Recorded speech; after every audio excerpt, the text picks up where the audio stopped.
तो उसके लिए आपको ईश्वर शरणागति, ईश्वर की परिभाषा क्या है, कौन है ईश्वर, इस ईश्वर के प्रति हमको समर्पित होना है कि वह योग की क्रिया आपकी जागृति स्टार्ट हो जाए, वह योग साधना पद्धति शुरुआत हो जाए, ईश्वर निर्देश देने लगे। तो उसके लिए हमने ईश्वर की शरणागति होनी है। अब कौन से ईश्वर की हम शरणागति हो, हनुमान जी, दुर्गा जी, भगवती जी, तमाम जो देवी देवता है, किस ईश्वर के प्रति हमको समर्पित होना है, ईश्वर की परिभाषा क्या है, वो कौन सी प्रक्रिया है जो ईश्वर हमसे बातें करने लगे। अब कहने का मतलब ये है, पत्थर पानी मुर्दा परमात्मा की उपासना बहुत हो चुकी, अब उपासना पूजा पाठ करना ही है तो जागृत परमात्मा का करिए, जागृत ईश्वर की उपासना करना है। और ईश्वर की परिभाषा क्लेश कर्म विभागाशय अपरामिष्ट विशेष पुरुष ईश्वर, इन सभी इच्छाओं कामनाओं वासना से जो परे जा चुका है, दूसरे शब्दों में इन सबका जो चित्त और चित्त की वृत्तियों का जो निरोध कर चुके हैं, जो अष्टांगिक योग की जो पराकाष्ठा में जो पहुंच चुके हैं, पूर्ण रूप में जो समाधिस्थ हो चुके हैं,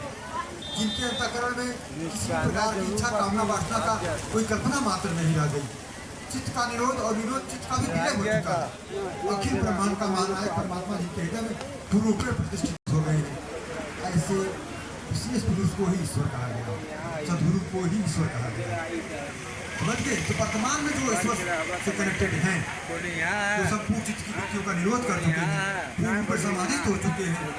जो सुषुम्ना नाड़ी पूर्ण रूप में जागृत है और एक साथ लाखों लोगों का मार्गदर्शन करने की क्षमता इनके पास है, इसलिए रामचरितमानस में भगवान राम की जो महिमा है, करोड़ों ब्रह्मा विष्णु महेश भगवान के यहाँ से मास उत्पन्न होते, सारद कोटि विधि चतुराई विधि कोटि सृष्टि निपुणाई, करोड़ों ब्रह्मा के समान सृष्टि की रचना करने में समर्थ, करोड़ों शिव के समान संहार करने की क्षमता, करोड़ों विष्णु के समान पालन करने की क्षमता,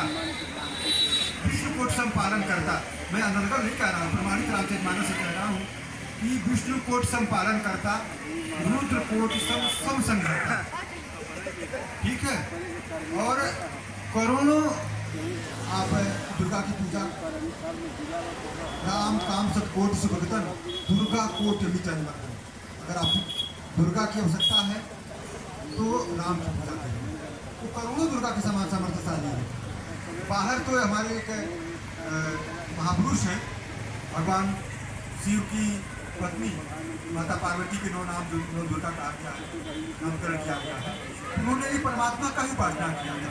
शिव वंदे बोध में गुरु शंकर रूप, सदगुरु ही शिव है, प्रेम में वृत्ति ही पार्वती है। और ये जो 9 नाम है, 9 दुर्गा है, और ये जो 9 दुर्गा ने जो महिषासुर का जो वध किया, मधु कैटभ, तो ये महामोह के कारण ही व्यक्ति दुखी क्यों है, मोह के कारण। कोई व्यक्ति मर जा रहा है, आपका सगा रिश्तेदार, तो आप रोने लगते हैं, और वही बगल में गांव में कोई मर जाता है, तब से कोई मतलब नहीं।